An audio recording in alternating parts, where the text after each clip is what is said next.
Welcome to this explainer.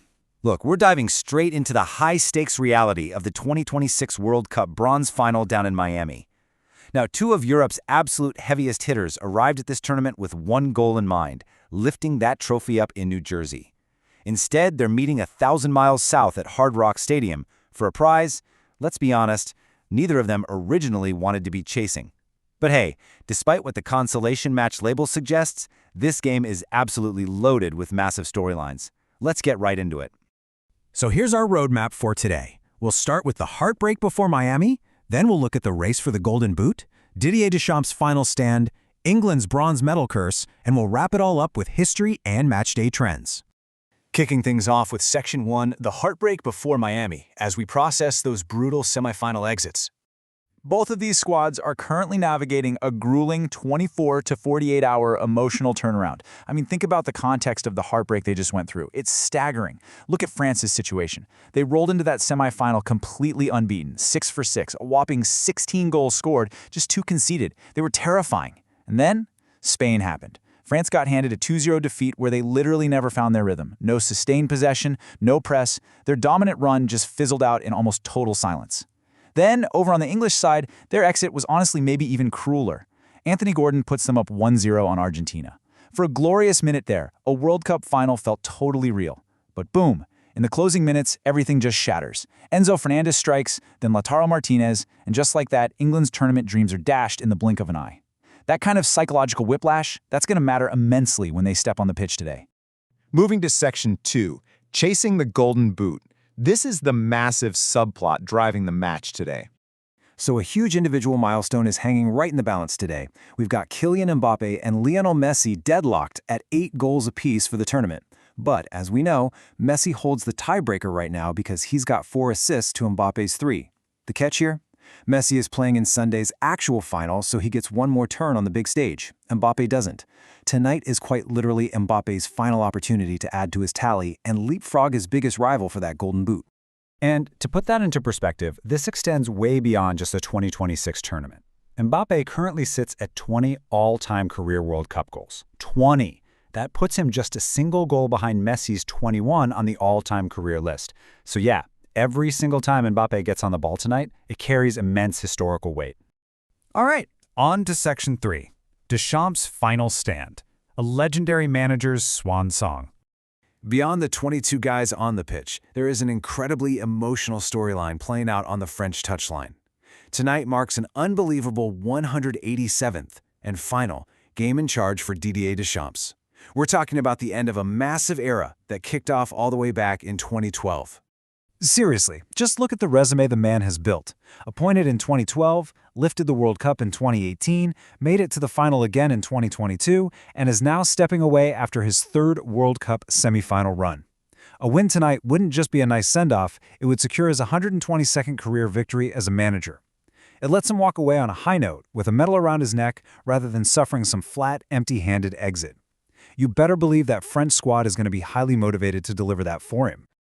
Let's turn to Section 4, England's bronze medal curse, and their fight for a first. For England, the stakes are totally different. They are fighting against their own pretty painful history when it comes to this exact stage of the tournament. You know, England has been in a 3rd-place playoff twice before, and they've actually lost both of them. Back in 1990, they took a 2-1 defeat against the hosts, Italy. Fast forward to 2018, and it was a 2-0 loss to Belgium. The reality is, England has literally never won a World Cup bronze medal.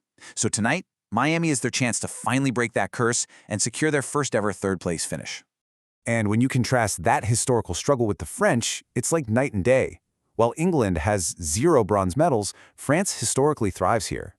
They grabbed 3rd place in 1958 and did it again in 1986. Their one and only defeat in a bronze medal match was way back in 1982 against Poland, and even then, they were playing a heavily rotated rested squad after a really bitter semifinal loss. So it sets up this fascinating psychological dynamic right before kickoff. You've got a team looking to uphold their legacy, going up against a team that's absolutely desperate to rewrite theirs. Which brings us to our final section. Number 5, history and matchday trends. What to actually expect on the pitch today. Diving into the data, you really start to see the shape of this massive rivalry. Historically, these two heavyweights have clashed 32 times. Now, surprisingly, England actually leads the all-time series with 17 wins to France's 10. But hold on, because recent competitive form tilts heavily toward the French side. England is winless in their last 4 competitive meetings with France, while Les Bleus are obviously completely unbeaten in those exact same matches. Actually, you only have to rewind to the 2022 World Cup to find their last big encounter, and man, that adds a massive layer of redemption to tonight's storyline. Remember that dramatic quarterfinal in Qatar? France pulled out a 2-1 victory thanks to Giroud and Tchouaméni. Harry Kane scored 1 for England but agonizingly missed that fateful late penalty. Trust me, the ghosts of that match are absolutely going to be hovering over the pitch today. And as if we needed more fuel for the fire, we've got the ultimate individual duel going down. We are literally getting a Madrid derby right in the middle of Miami. Real Madrid superstars Jude Bellingham and Kylian Mbappé are lining up on opposite sides as rivals, but just for one night. Watching those individual battles unfold is going to be absolute box office. Now, if you're sitting there wondering if this game is actually going to be entertaining, history says yes, absolutely. This is rarely a cagey, low-event affair. A staggering 16 of the last 23rd-place playoffs have featured over 2.5 goals. It makes sense, right? When the crushing pressure of reaching the final is totally off, teams just tend to open up, play loose, and give us some really expansive attacking football. On top of that, both teams have managed to find the back of the net in 14 of those 20 matches. And get this is wild. Every single third-place playoff in World Cup history has been settled without ever going to a penalty shootout. Seriously, not once. In fact, only one time has it even required extra time. So buckle up and expect this thing to be decisively settled within the 90 minutes. However, despite all those expected fireworks, you've got to anticipate some heavy rotation from both managers today. The fatigue factor is real right now. France is missing William Saliba due to a back issue, so Maxence Lacroix is tipped to step in and fill those shoes. On the English side, they're already without the injured Jordan Henderson, and they're really sweating over the fitness of Reece James. So today is really going to test the squad depth just as much as the starting 11's talent. So that is the complete picture for tonight. You've got a legendary manager saying goodbye in his 187th match, a historic golden boot race coming right down to the absolute wire, and a lingering English bronze medal curse just waiting to be broken. With kickoff set for 5 p.m. Eastern, the only question left to ask is, who is going to rewrite their history in Miami? Enjoy the match, everyone, and thanks for joining me for this explainer.